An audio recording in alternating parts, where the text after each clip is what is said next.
Hey everyone and welcome back to another video. In this video, I'm going to show you how to connect your Navy Federal Credit Union account to the Robinhood app. Now this video is going to be particularly useful for individuals. Let's say that you want to go ahead and connect your Navy Federal Credit Union bank so that you can go ahead and add more funds to the Robinhood app. How do you actually go ahead about doing so? Now this video is going to be short, sweet, and simple, guys. There's not going to be a lot of steps involved.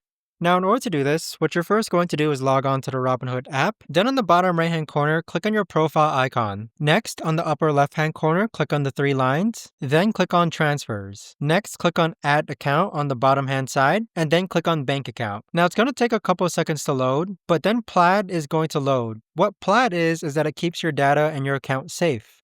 Click on Continue, then click on Continue as Guest, then select Navy Federal Credit Union. So what's going to happen is that it's going to prompt you to log into Navy Federal Credit Union so that you can select which accounts you want to connect with the Robinhood app. But there you have it, guys. That right there is the best and easiest way that I know of to actually go ahead about doing this. If you guys know of a better, easier way to actually do this, let me know in the comments down below. I would love to know.